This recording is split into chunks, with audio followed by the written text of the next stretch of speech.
es evaluación inicial y manejo. Esto te guía a través de los siguientes capítulos la forma en que debes enfocar cada capítulo en el contexto del manejo del paciente politraumatizado. La revisión primaria es la piedra fundamental de la evaluación inicial del paciente traumatizado. Repite la revisión primaria frecuentemente para identificar cualquier deterioro en el estado del paciente que indica la necesidad de una intervención adicional. La revisión primaria está constituida por un eje central que es vía aérea permeable con control de la columna cervical, B, ventilación y respiración y oxígeno suplementario, C, circulación con control de hemorragias externas evidente y una evaluación neurológica rápida con una escala de Cloma de Glasgow. Los objetivos de esta sesión, vamos a ver la importancia de la preparación, cómo debe el centro de trauma estar preparado para recibir un paciente con trauma, saber interpretar un mecanismo de lesión. Con eso, para mí es fundamental que me expliquen un mecanismo de lesión, con lo cual yo ya voy a poder predecir y anticiparme a las eventuales lesiones, identificar la secuencia correcta de prioridades. Hemos dicho que en trauma, en general, en salud deberíamos atender a los pacientes por prioridades para la evaluación de un paciente con múltiples lesiones. Vamos a aplicar los principios de la revisión primaria, que son resucitación, anexos de la evaluación primaria y reevaluación, ¿verdad? Y lo mismo en la evaluación secundaria, los anexos de la evaluación secundaria y lo que es la reevaluación. Vamos a ver la importancia de reevaluar a un paciente que no está respondiendo adecuadamente en las distintas etapas del manejo del trauma, y obviamente cuando ya uno conoce las características de su centro, ¿verdad? Y ve las limitantes en el contexto de recurso humano y recurso físico para la atención del paciente con trauma, ya de inicio el equipo sabe qué pacientes graves se pueden quedar y qué pacientes debemos trasladarlos a otra institución con mayor capacidad. Entonces, partimos la imagen de la derecha, de la pantalla, mano derecha, muestra un varón de 18 años que condució un vehículo. Fíjense, ha tenido un impacto frontal contra unos árboles, sobre todo afectando la parte frontal derecha. No tenía cinturón de seguridad, colisiona su vehículo contra un árbol. Esa es la M de mecanismo de lesión. L de lesiones no son reportadas, así en traumas, los rescatamos y los trajimos. Signos y síntomas no son reportados. En el tratamiento dice que hubo una extricación prolongada. Ya de hecho la deformidad del vehículo nos habla de lo complejo que ha sido la extricación. Ha sido llevada en una ambulancia con oxígeno por mascarilla, bastante bien. Le han alcanzado a poner líquidos venosos administrados por vía periférica y está inmovilizado una tabla espinal larga. Ya una extricación prolongada, en este caso hay que optimizar el traslado más que estar colocando vías venosas que se van a salir en el traslado. Lo difícil de poder conversar en esto y hacer interactuar, pero lo vamos a hacer, es preguntas para la discusión, preguntas poderosas para la discusión, ¿verdad? En el cuadro ustedes tienen el mecanismo de lesión, no tenemos lesiones ni signos ni síntomas y tenemos muy poco aportado pero suficiente en el tratamiento. Preparación. ¿Cómo te prepararías para la llegada del paciente? Pregunta 2. Para estar preparado, ¿qué información adicional sería útil conocer? Y 3, de la historia. ¿Cuáles son las lesiones potenciales que este paciente pueda haber sufrido? Entonces, el mecanismo de lesión nos habla de las características del trauma ocurrido, ya sea en vehículo, en moto o pedestre, con el cual uno puede ir prediciendo y decir, de acuerdo a las características que reportan los rescatistas, de en qué condiciones se encontró el paciente y cómo fue el impacto.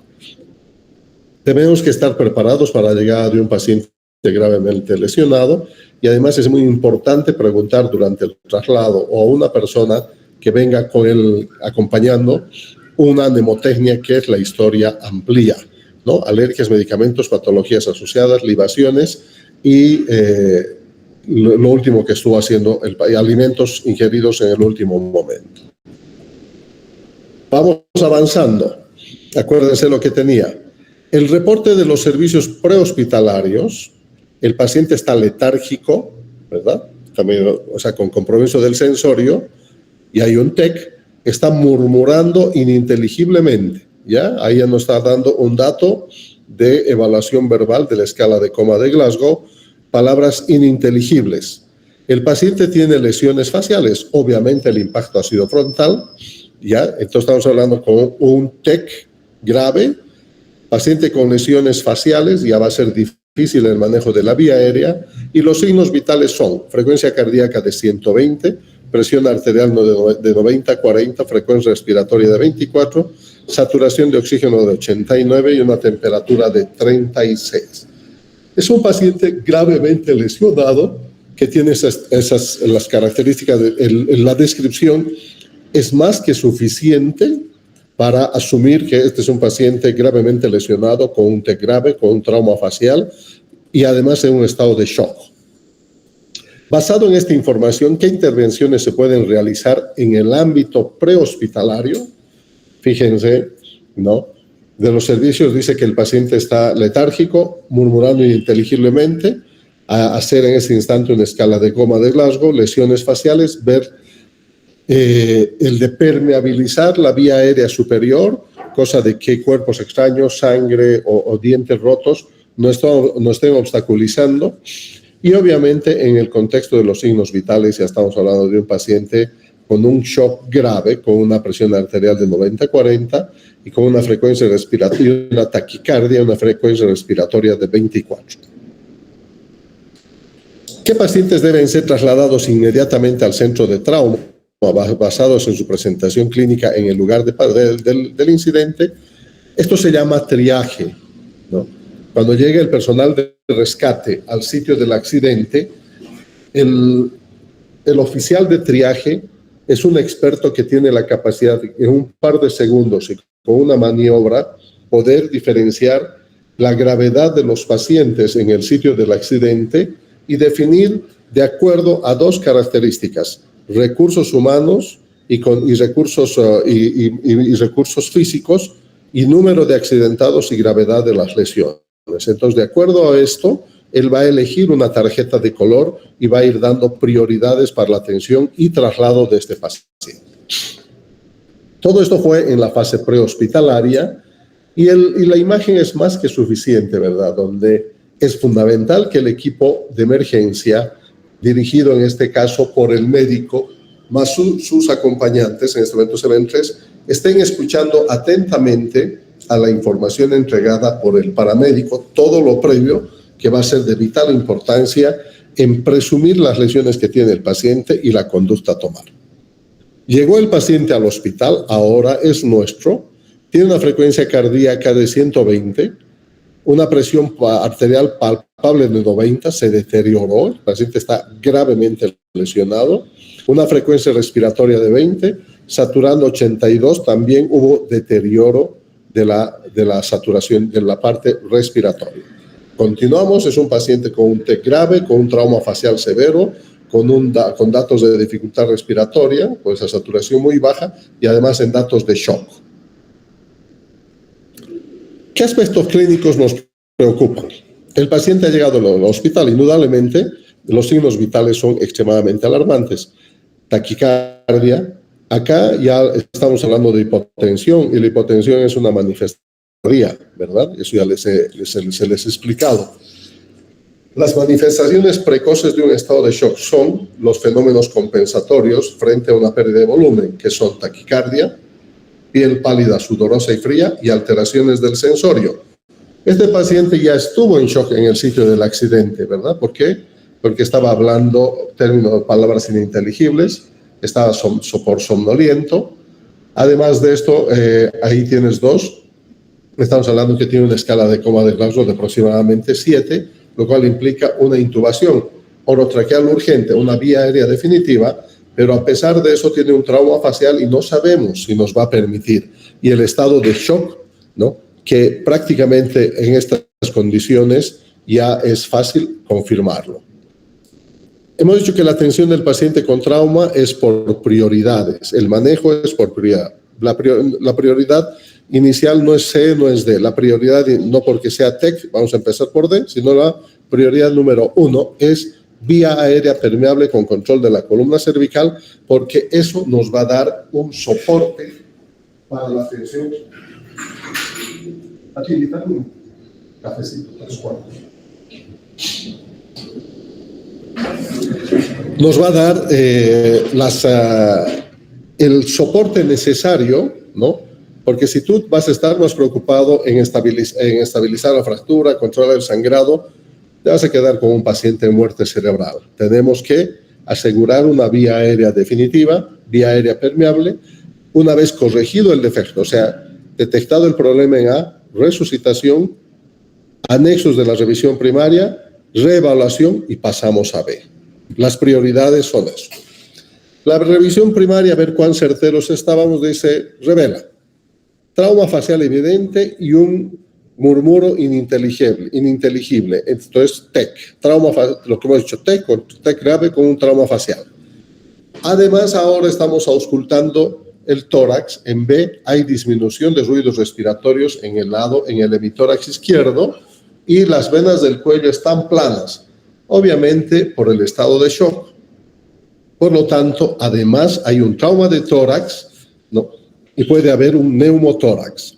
No existen datos de neumotórax, atención. Hay un sangrado mínimo por una fractura expuesta del fémur izquierdo, ¿no? Entonces, uno tiene que saber qué cantidad de sangre queda secuestrada en una fractura de fémur, aproximadamente entre 750 y 1000. Hay moretones en el hemitórax izquierdo en la zona del impacto, hemos dicho, con disminución de la ventilación y probable fractura de pelvis. Entonces, probable fractura de pelvis, una fractura de fémur, ya tenemos los focos probables donde esté la sangre escondida. Localiza dolor en las extremidades superiores. Fantástico, porque la pierna izquierda está fracturada, ¿verdad? No la mueve. Moviliza las extremidades. Entonces, gime al estímulo doloroso, no abre los ojos. Ahí te está dando los 3 parámetros de una evaluación de escala de Glasgow. Apertura palpebral, respuesta verbal, gime, localiza el dolor en las extremidades superiores. Como no podemos interactuar, entonces ahora ustedes, hasta que pase en 2 diapositivas, me dirán cuánto es su escala de coma de Glasgow. ¿Qué aspectos clínicos preocupan? Hemos dicho ahora cuáles son sus prioridades en el manejo. En este manejo es un TEC grave con una escala de coma de Glasgow de 7, que tiene un trauma facial severo. Además, hay un trauma torácico con un probable neumotórax. Por lo tanto, nuestra prioridad es vía aérea permeable con control de la columna cervical. B, en ese instante recurrimos a los anexos. En la auscultación de tórax dijimos, tómenle una radiografía de tórax y de pelvis para descartar además la presencia de un hemo o de un neumotórax y fractura de pelvis.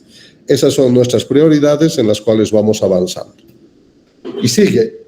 Ahora sí, estábamos en lo correcto. Paciente con TEC grave, necesita ser y una escala de coma de Glasgow de 7 o menos, es sinónimo de intubación, vía aérea definitiva. Fractura de fémur reducida e inmovilizada, se ha colocado el inmovilizador pélvico.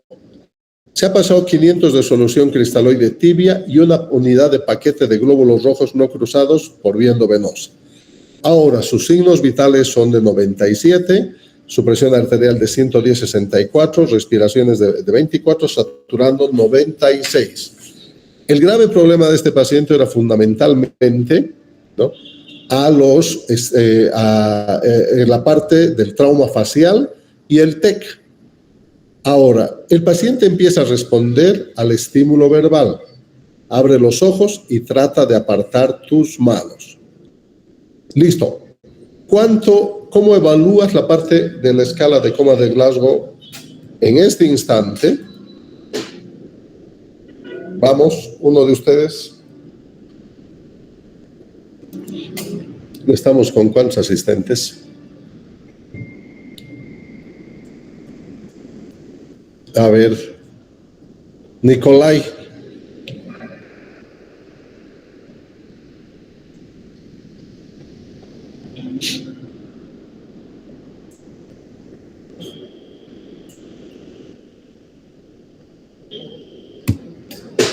Con las maniobras realizadas, la resucitación ha sido óptima y el paciente empieza a responder al estímulo verbal. No significa que esté hablando porque el paciente esté intubado, pero clínicamente se ven que sus signos vitales van hacia la estabilización, ¿no?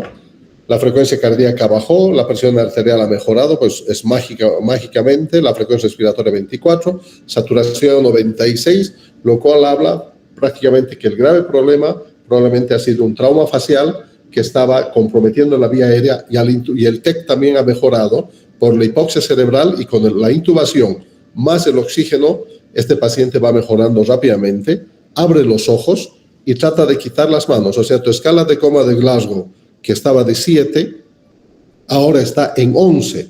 Eso significa que tus medidas aplicadas son excelentes, la resucitación ha sido óptima.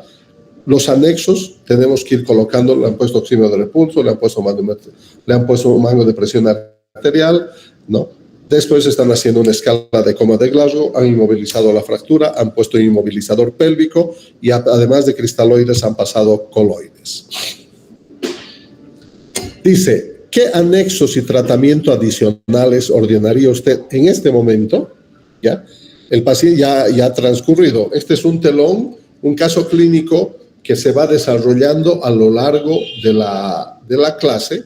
Claro, esto para hacerlo en presencial es fantástico porque tú puedes ir interactuando con todos, ¿verdad? Entonces tenemos que recordar que el paciente está intubado, su fractura de fémur izquierda está estabilizada, le han puesto un fijador, un inmovilizador pélvico, han pasado cristaloides más coloides y está intubado. ¿Qué anexos y tratamientos adicionales ordenaría usted en este momento? Todos los anexos de la revisión primaria. Laboratorios, la rutina básica, o sea, el UGOP, más grupo sanguíneo, determinación de alcohol y drogas en sangre, y si es mujer, test de embarazo, si es mujer joven. Además de esto, radiografía de tórax, radiografía de pelvis, radiografía de columna cervical. También vamos a pedir nuestro anexo va a ser coloque oxímetro de pulso, coloque sonda nasogástrica, coloque una sonda urinaria para evaluar la resucitación y estamos con nuestros anexos de la revisión primaria completos. ¿Cuándo debe ocurrir el traslado y qué estudios son necesarios antes de trasladar al paciente?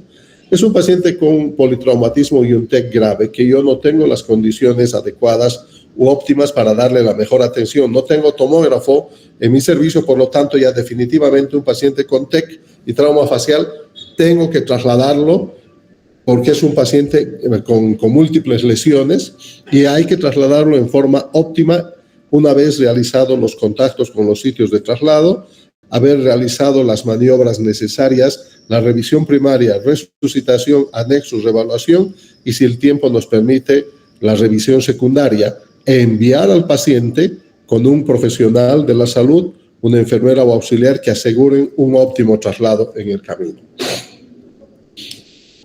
Ahora, entre tanto trasladamos, el nivel de conciencia del paciente disminuye. Otra vez se está comprometiendo, ¿verdad? TEC. Entonces, ya estamos hablando de un cuadro que es bastante frecuente, que se presenta en trauma. El paciente abre los ojos a la presión y se aleja del estímulo, flexión normal. Todo esto, estas últimas 3 diapositivas han rondado en lo que es escala de coma de Glasgow, ¿verdad? Y como esto es chino, la escala de coma de Glasgow es una escala pronóstica que te evalúa el estado de conciencia. Se ha adaptado muy bien al tema del manejo del trauma y TEC y evalúa 3 esferas fundamentales. La apertura palpebral, ¿no? Y que tiene una escala que va de 0 a 4, de 1 a 4, perdón. Y más pupilas, la respuesta verbal que va de 1 a 5 y la respuesta motora que va de 1 a 6. La sumatoria de estas 3 esferas les va a dar y cada uno tiene pues su interpretación, ¿verdad? La respuesta verbal, la apertura palpebral espontánea, solito abre los ojos, 4. Al estímulo verbal le hablas, ¿qué te pasó? ¿Puedes abrir los ojos? Abre los ojos, 3. Al estímulo doloroso, Cuando le hablas no abre los ojos, le aprietas la tetilla o algún sitio doloroso, sensible, y abre hay apertura palpebral. 2, y sin respuesta ni al estímulo verbal ni al doloroso. 1. Lo mismo ocurre en la respuesta verbal, desde una respuesta orientada hasta ausente, y una respuesta motora desde lo que es obedece órdenes hasta decorticación y descerebración, donde tenemos una escala de coma de Glasgow máxima de 15, una mínima de 3, y clasificamos el TEC cuando veamos el capítulo 6 en TEC leve, TEC moderado y TEC severo. El paciente abre los ojos a la presión y se aleja del estímulo. Sus signos vitales, ligeramente otra vez la taquicardia, está manteniendo la presión arterial y buenos ruidos respiratorios bilaterales. Al parecer solo ha sido contusión torácica, sin neumo ni hemotórax, entonces tenemos que ir avanzando, ¿verdad? La revisión secundaria. Una vez que nosotros, ¿cuándo pasamos a hacer la revisión secundaria? Cuando hemos concluido con la revisión primaria, hemos hecho el A, el B, el C, el D y el E, hemos resucitado al paciente, hemos utilizado los anexos, hemos reevaluado y el paciente está en estas condiciones estables y todavía tenemos un tiempo suficiente antes del traslado, porque hemos dicho que este paciente se traslada, para continuar con una revisión secundaria. Entonces partimos con la revisión de la punta de la cabeza a la punta de los pies con la semiología clásica convencional. Inspección, palpación, percusión, auscultación en los lugares que correspondan y empezamos normalmente por lo que es comprimir el cráneo y revisar el cráneo para ver sitios de sangrado, depresiones, crepitaciones óseas, hematomas. Inmediatamente vemos el macizo facial, la simetría del macizo facial, las prominencias óseas, la pirámide nasal, el conducto auditivo externo, si tiene sangre, si tiene líquido cefalorraquídeo, las fosas nasales, la apertura palpebral, la apertura bucal, ¿no? Inspección, palpación, apertura a la cavidad oral para desobstruir la vía aérea si es que fuera, y vamos encontrando ciertas cosas. Dice que su pupila izquierda es de 5 milímetros, mínimamente reactiva. Otra vez TEC. La pupila derecha 6, reactiva. Son casi simétricas, pero la izquierda no está respondiendo. Ya nos está dando algún dato de focalización. Otra vez el TEC dando vueltas. Hay laceración y lesión de tejidos blandos de la región frontotemporal izquierda. No hay sangrado activo, o sea, el impacto ha sido en este sitio, en el lado frontotemporal izquierdo, por lo tanto ya nos está diciendo acá hay una arteria, la meningia media, ¿verdad? Que en este tipo de impacto suele sufrir y cuando se rompe, se lesiona la meningia media, tenemos un tipo de hematoma, que luego les comento que seguramente ha sido ese. Además, el impacto ha sido en todo el lado izquierdo, tiene hemotímpano izquierdo, o sea, tiene un TEC cerrado, con sangre en el conducto auditivo izquierdo, por dentro del tímpano no hay flujo. Hay equimosis grande en el hemitórax anterior izquierdo, pero sin alteraciones radiológicas, y el abdomen está blando y no distendido. Nuevamente, nuestro paciente está con un TEC grave, probablemente ya está empezando con datos de focalización. Vamos a plantear la presencia de un hematoma epidural por el tipo de impacto, la localización, y urgente necesitamos una TAC y una evaluación por neurocirugía y probablemente este paciente requiera un examen, un tratamiento quirúrgico urgente, ¿no? ¿Qué ocurre cuando la condición del paciente cambia? Estás haciendo evaluando vía aérea permeable con control de la columna cervical. Listo, estabilizaste se intubó la vía aérea, pues como en este caso vamos a remitirnos, se hizo vía aérea definitiva y vamos bien, la saturación subió a 97, el paciente está en mejores condiciones. Pasamos a B, estamos examinando el tórax, infección, palpación, percusión. Acuérdense, hay zonas de contusión y laceraciones en el hemitórax izquierdo, buscamos crepitaciones óseas, crepitaciones aéreas, deformidades a la auscultación. Decía que había disminución de los ruidos en el campo izquierdo, pero que la radiología ha descartado, ¿verdad? Campo derecho a la inspección, a la palpación, a la percusión. Y si de repente, en este instante, entre tanto estamos B, el paciente se deteriora nuevamente, baja la saturación, aumenta la frecuencia respiratoria, retornamos a A. Eso se llama reevaluar las condiciones del paciente cuando cambian. Vuelves a A, nuevamente te aseguras cómo está puede haber ocurrido que el estudiante novato no tiene mucha experiencia y al ambucear jaló y sacó el tubo endotraqueal, y para que no les riñan se quedó ahí calladito, ¿verdad? Entonces ahí está la explicación del deterioro. ¿Cuándo ocurre la revisión secundaria y cómo se realiza? Ya lo hemos mencionado en varias oportunidades. La revisión secundaria se realiza cuando hemos concluido con la revisión primaria, el paciente está hemodinámicamente estable y podemos iniciar la revisión secundaria, la revisión de la punta de la cabeza a la punta de los pies en la parte anterior y posterior, con la clásica semiología, inspección, palpación, percusión y auscultación. Y seguimos con el paciente.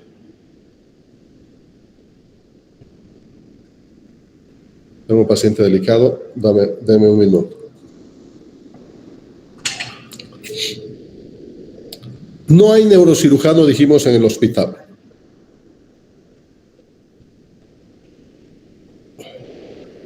Aló. Qué difícil comunicarse con ustedes. Déjame cortar.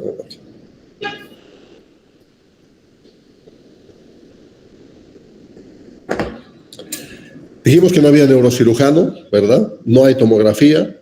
La decisión es trasladar al paciente a otra institución porque... perdón. Aló, buenas tardes.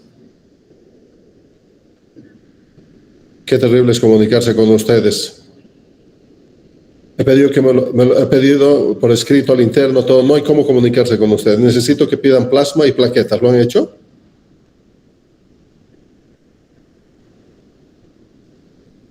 Y 4 plasmas. Sí. ¿Cuánto ha dado el drenaje ahora? Sí. Después de eso. Ya. Fantástico. Ya nos quedamos tranquilitos. Paciente bien estable, tranquilo, no lo muevan. Yo voy enseguida. Si quiere tomar agüita, le pueden dar solo unos sorbitos de agua. Ya, yo voy en camino después de terminar mis clases, ¿ya? Chao, gracias. Chao, chao. Urgente, urgente. Chao, gracias. Entonces la decisión de traslado está tomada y tienes que trasladar al paciente no con criterio de deshacerte del paciente, sino trasladarlo en condiciones óptimas con un personal altamente capacitado. Y una vez que tengas el contacto realizado con la institución y con la familia, obtener los consentimientos y ordenar todo lo que se ha hecho para trasladar al paciente y que llegue. En nuestro medio esto no ocurre. Tú llamas al hospital viernes y dices, doctor, tengo un paciente que te cuelga el teléfono, no hay espacio, nunca hay espacio en terapia intensiva. Entonces, ¿qué es lo que hace el médico de Quillacollo? Dice, todo el tiempo nos rechaza. Agarran en la ambulancia, agarran su carrito y lo empujan al servicio de emergencia y ahí llega a emergencia y no saben qué hacer y tienen que aceptarlo, ¿verdad? Y a la media hora vuelven a recoger sus carros. O sea, eso no es lo mejor. Y en el camino, además, las condiciones del traslado no han sido las óptimas y no sabemos en las condiciones que ha llegado ese paciente al lugar de derivación. La familia insiste en obtener un ataque de cráneo. Por supuesto que sí. Hemos dicho, sí es necesario un ataque de cráneo. Eso es lo que necesita nuestro paciente en este momento porque tiene un TEC grave, un hematoma epidural y va a necesitar un neurocirujano y cirugía. Pero sabemos que no tenemos TAC y además de que no hay neurocirujano, ¿verdad? Entonces aquí viene, qué lindo, le voy a hacer la TAC, me voy a demorar 40 minutos solo por el hecho de decir, miren, ¿verdad? Yo tenía razón, tenía un hematoma epidural. No, el procedimiento va a demorar el traslado del paciente. Ese paciente necesita urgente ser trasladado, por lo tanto, no realices maniobras que no van a cambiar tu conducta. Si tienes terapia intensiva, tienes quirófano, tienes TAC, tienes neurocirujano, hazle de todo porque ahí vas a resolver. Aunque esto retrasará significativamente el traslado. El personal para el traslado está listo. ¿Estás de acuerdo y por qué? Sí, absolutamente de acuerdo. Estoy de acuerdo con el traslado, no con que se haga un TAC. ¿Qué información debe proporcionar usted al hospital receptor? El médico de guardia, el médico de turno que atendió a este paciente, se tiene que comunicar con el médico de turno que va a recibir al paciente en otra institución.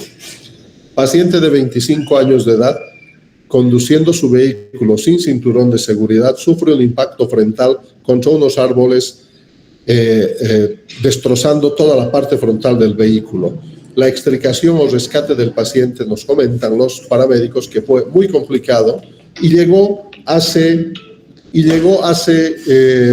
30 minutos a nuestra institución un paciente en condiciones inestables con un TEC grave, aparentemente haciendo un hematoma epidural. Además, tiene un trauma facial con grave dificultad respiratoria que exigió la intubación en ese momento. Además, venía con collar cervical, inmovilizado en una tabla espinal larga y con una zona de laceración y contusión en el hemitórax izquierdo, que se descartó radiológicamente la presencia de neumo o hemotórax. Hay una sospecha de fractura pélvica por la cual se le colocó inmovilizador pélvico y tiene una fractura del fémur izquierdo evidente que ha sido inmovilizada. Las condiciones en este momento, luego de la intubación, son adecuadas para el traslado y estamos trasladando por tierra en nuestra ambulancia acompañado del médico de turno y además de la enfermera del servicio de emergencia. Listo, esa es la forma de entregar un paciente, ¿verdad? Y cuando tú escuchas esas cosas es un bálsamo de academia, de ciencia y dices, pucha, qué maravilla, ¿no? Ese hospital merece tener neurocirujano, merece tener tomografía y todo, porque tiene un recurso humano altamente capacitado. Y tú llegas al otro hospital, llega el paciente y ¿para qué sirve este collar? Y lo botan el collar cervical, ¿no? Y saquen esa cosa. Eso es muy común encontrar, ¿verdad? Esa es la forma de trasladar al paciente. Y el paciente es trasladado a un centro de trauma por vía aérea. Países de primer mundo, el paciente pasa cirugía para la evacuación de hematoma intracraneal. ¿Cuán importante es mecanismo de lesión, la clínica y el saber, ¿no? O sea, lo que es el constructivismo, el saber hacer y el hacer, el conocer todo lo que es trauma. Esta es la Biblia del paciente politraumatizado, el ATLS, y te lo cuenta de tal manera que parece un cuento, ¿verdad? O sea, y además de que es súper atrayente cada capítulo que no te suelta, cuando obviamente tienes ganas de aprender. Y vamos por el camino, ¿verdad? No nos mostraron una tomografía, solamente el mecanismo de lesión, el saber, el conocer, el saber hacer y el trabajo en equipo. Si tienen alguna pregunta, este es el momento. Doctor. Sí, señor. Cuando mencionaba que se tiene que enviar al paciente con toda la información y exámenes que se le hayan realizado, ahí entraría el Hugo que se le ha hecho, ¿no? Del hemograma y lo demás, ¿no? Junto con toda esa información, llevar al paciente. Todo en absoluto, ¿verdad? Entonces, es bueno que tú tengas también un respaldo, porque ahora es medicina basada en evidencia, y es bueno tener respaldado todo lo que le hiciste, porque tú mandas y tienes que mandar con una copia. Y tú te quedas, además, con el original o alguna otra copia en tu file para ver. O sea, yo saqué al paciente, llegó con una escala de coma de Glasgow de 7-8, lo intubamos y está saliendo de mi institución con una escala de 11. Ha llegado al hospital con una escala de coma de Glasgow de 11, porque entregó mi médico y la enfermera, y nos llaman 3 horas después y nos dicen, el paciente está con escala de coma de Glasgow de 7. Obvio, pues porque no lo han operado hasta ahora, doctora o doctor. Ese paciente tiene un hematoma epidural, ya debía haber sido visto, ya debía haber hecho tomografías, haber sido visto por el neurocirujano, y ese paciente ya debía haber sido drenado su hematoma epidural hace rato. Ellos te están llamando para echarte la culpa, ¿verdad? Para quitarse la responsabilidad. Entonces tú tienes que tener todo registrado, y cuando venga el momento de las auditorías, tú dices, aquí está, mi paciente salió así, llegó así, lo atendimos y salió así, trasladado, y entregamos en el hospital B al médico Z en Glasgow 15, hemodinámicamente estable, intubado, verificada la vía aérea y con todos los estudios complementarios que tenía realizado el paciente. Esa es la forma, pero eso ocurre en todos lados, menos en nuestro medio, lamentablemente. Gracias, doctor. Otra pregunta. Doctor, en Yo ya no me voy a caso de... molestar en preguntarle, yo voy a volar. Ya entendí cuál es la posición de estos estudiantes de cuarto año, ya, y que se cruza patología, que tienen clases de farmaco. Es un desastre la facultad, pero vamos a acreditar a no sé dónde dentro de a poco, ¿no?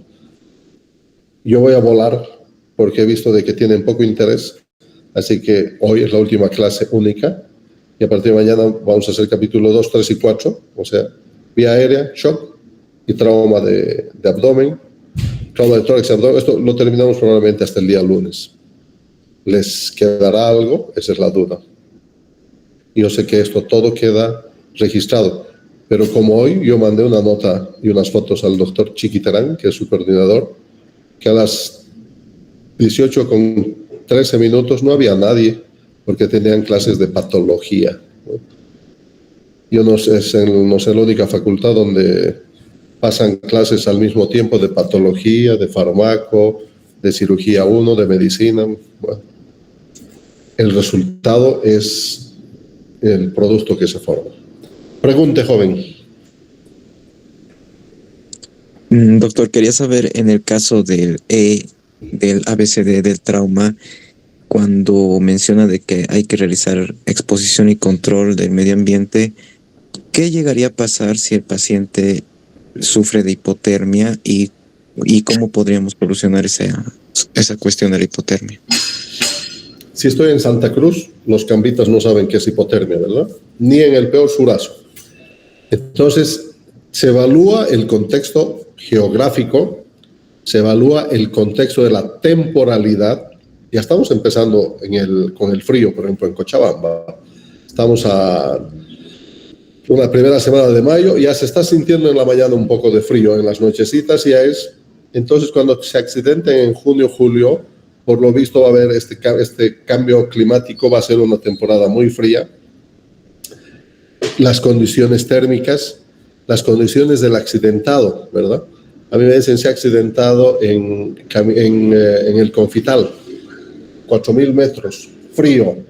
Se han demorado 1 hora en rescatar al paciente, más frío todavía. Y llega al servicio de emergencia y están con aire acondicionado.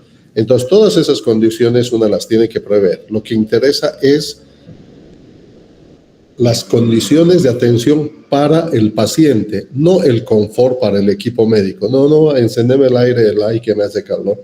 No, el confort es para el paciente, ¿verdad? Y si está viniendo de un lugar frío, está con temperatura baja, pues es hipotérmico, y si el tiempo transcurre, ustedes, y si el médico no sabe, se van a juntar la tríada mortal: hipotermia, acidosis, coagulopatía. Y ni el mago más famoso del mundo lo va a revivir a ese paciente. Hipotermia, acidosis, coagulopatía. Éxito sería todo. Ahí terminó. Hagas lo que hagas, ya no vas a tener absolutamente ninguna respuesta. Entonces, en E tiene una camisa Lacoste, ¿verdad? Finísima, fachera. No me preocupa. Más me preocupa la estabilidad de su cuello. Tijera. Su pantalón es un Calvin Klein, todavía con el precio y la marca nueva. No me interesa. Tijera y corte, ¿verdad? Y más encima si está mojado y frío. Quitamos la ropa, examinamos al paciente el anterior, movimiento en bloque, retiramos el resto de la ropa mojada, tomamos las placas radiológicas y cubrimos al paciente con una manta caliente. Lo importante es evitar que nuestro paciente se enfríe.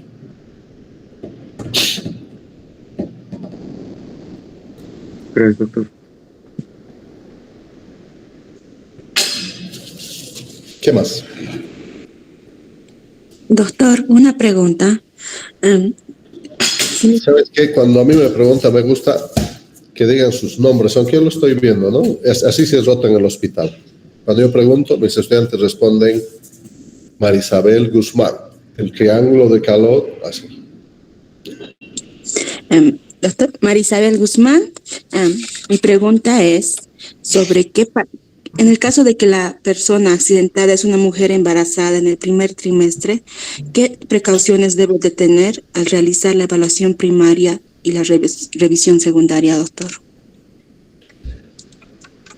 la edad, el sexo, el estado fisiológico, el embarazo, la condición de partida, no modifica la atención. Las prioridades son las mismas.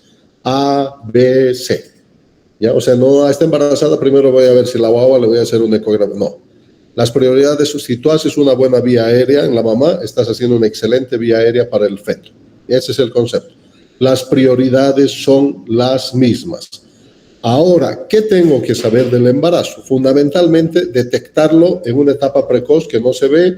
Estamos hablando de que el primer trimestre todavía es intrapélvico, entonces me interesa saber mucho el mecanismo de lesión para ver si hay sufrimiento fetal, ¿verdad? Y confirmar el diagnóstico con un test de embarazo.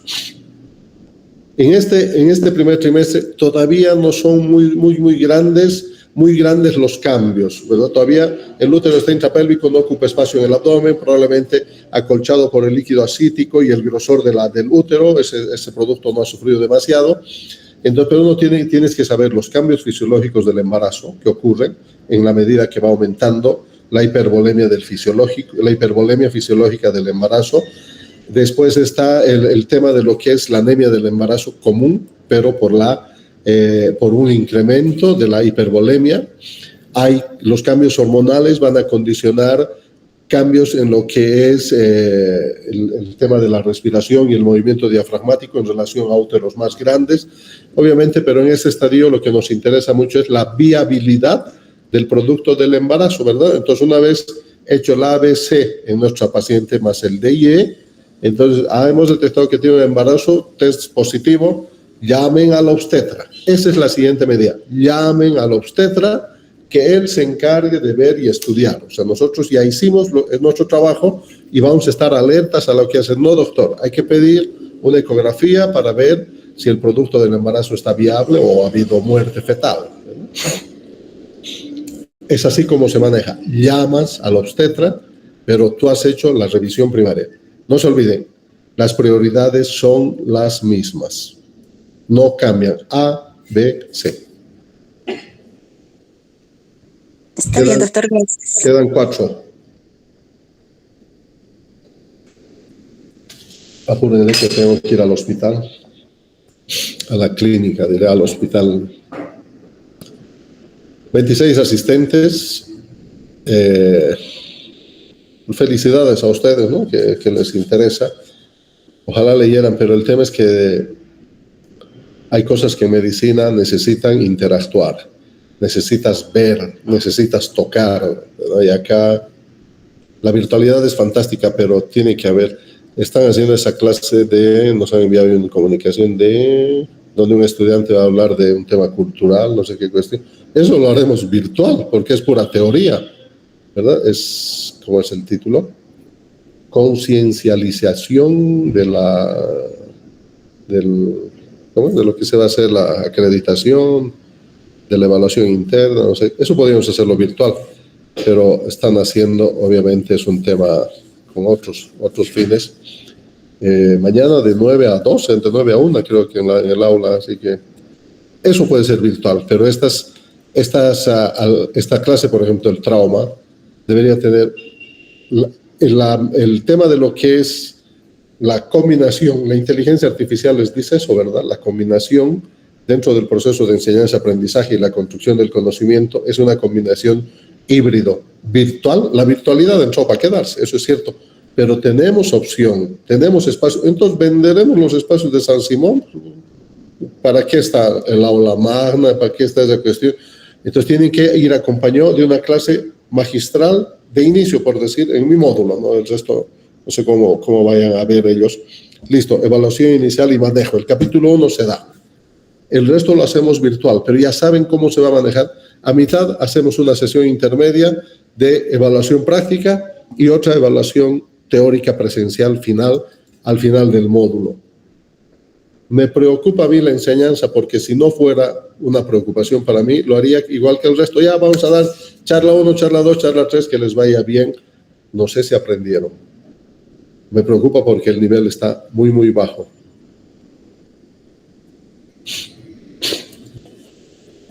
Listo, jóvenes. Otro vuelo on time, mañana a las 18, no sé si llegarán, pero mañana no los voy a esperar.